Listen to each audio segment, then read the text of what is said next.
Hello, my smart chemistry learners. In this video, we are going to talk about periodic properties like atomic radius, ionization potential, electron affinity, electronegativity, metallic and non-metallic character. We are also going to see the shortcut of the variations of these periodic properties in the period and in the group. तो चलिए let's begin.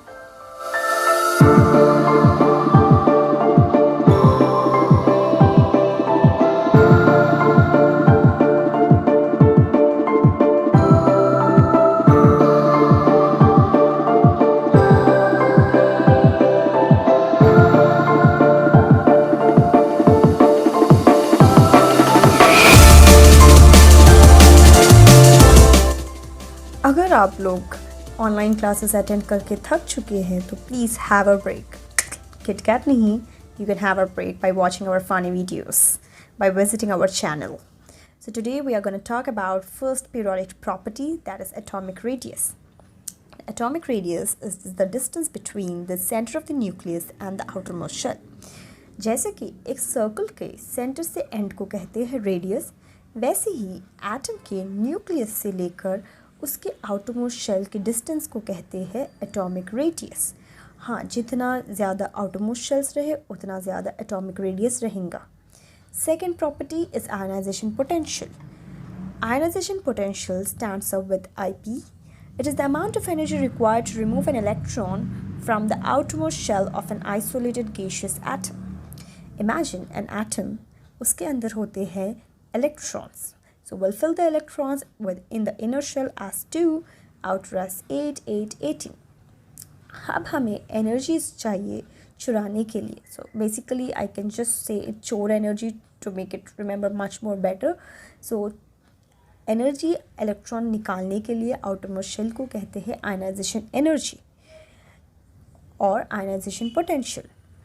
जब atom के पास एक electron निकल जाता है उस पर आ जाता है प्लस चार्ज. तो हमारे पास आप देख सकते हैं कि सेकेंड पिक्चर में एक इलेक्ट्रॉन जा चुका है जिस वजह से एटम पे आ गया है प्लस चार्ज. IP1 और IP2 फर्स्ट चुराने की एनर्जी को कहते हैं IP1 एंड सेकेंड एनर्जी को कहते हैं IP2. लेकिन IP2 में न्यूक्लियर चार्ज बहुत ज़्यादा इंक्रीज़ हो जाता है जिस वजह से IP2 हमें ज़्यादा ज़रूरत होती है compare to IP1. So nuclear charge जितना बड़ा हुआ उतनी ज़्यादा हमें ionization energy की ज़रूरत है. So if I write like this as with the increased upward arrow as increased nuclear charge requires high ionization potential energy. So with this concept I can say that second चुराने वाली energy ज़्यादा लगेगी first से compared to. So IP2 is greater than IP1. So hope you are clear in this important concept.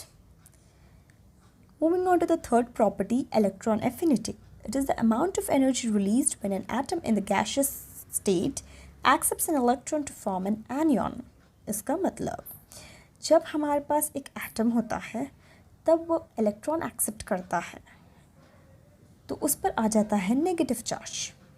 अगर एक atom electron accept करता है तो उस पर आ जाता है नेगेटिव चार्ज और वो एनर्जी रिलीज करता है. सो इलेक्ट्रॉन एफिनिटी होता है एनर्जी कितनी रिलीज हुई और it is denoted by negative sign and EV electron volts. Moving on to the fourth, electronegativity. Electronegativity, it is the tendency of an atom to attract electrons to itself when combined in a compound. यानी कि मान लीजिए आपके पास दो atoms है, atom A and atom B. जब दोनों bond बनाते हैं इलेक्ट्रॉन शेयर करके तब एटम B बहुत ही बुरा होता है. वो कहता है कि यानी वो अट्रैक्ट करता है electrons to itself in a combined state. So atom B is electronegative in nature. So I can write as electronegativity for my atom B when they are in a combined state or in a compound. Next concept, metallic character. In terms of electron loss or gain, an element is termed as metal or non-metal. यानी कि atom बहुत ही दरिया दिल होता है, वो अपने electrons निकाल कर दे जाता है। तो पिक्चर में आप देख सकते हैं neutral atom number of protons are equals to number of electrons. अगर ये एटम इलेक्ट्रॉन निकाल कर दूसरों को दे चुका होता है, सो अगर मैं ड्रॉ करूँ कि ये एटम इलेक्ट्रॉन डोनेट करता है दूसरे एटम को या गिव टू अदर एटम्स और लॉस द इलेक्ट्रॉन, तब ये एटम पे पॉजिटिव चार्ज आ जाता है क्योंकि प्रोटॉन्स का नंबर बढ़ जाता है। और आप दूसरे टर्म में भी याद रख सकते हैं, बहुत अच्छा एटम है, दूसरों को पैसे निकाल कर दे दिया। सो हमें इसे कह सकते हैं मेटालिक कैरेक्टर।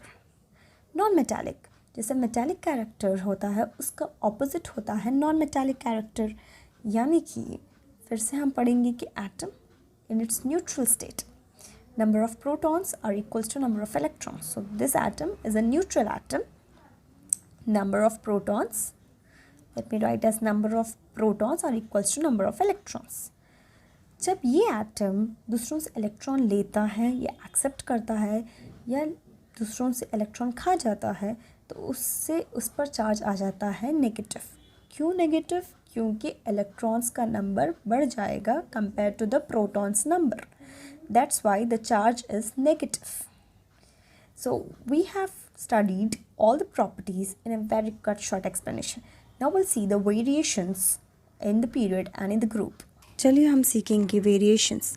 लेफ़्ट साइड आप देख सकते हैं कॉलम में पूरे पीरियोडिक प्रॉपर्टीज़ है, एटॉमिक साइज़ या एटॉमिक रेडियस, और उसके टॉप देख सकते हैं आप रो में लेफ़्ट टू राइट यानी कि पीरियड और टॉप टू बॉटम यानी कि ग्रुप।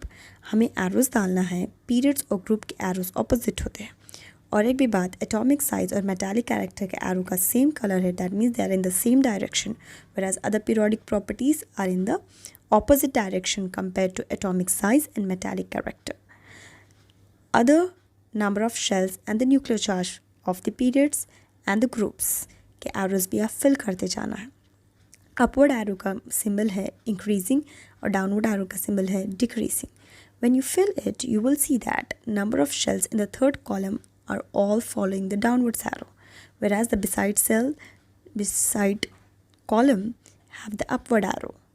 वैसे ही आपके पास फिफ्थ कॉलम और सिक्स्थ कॉलम में है पूरे upward arrows compared to ionization potential also. So hope you have understand. Please do like, share and subscribe, and do comment if you like the video.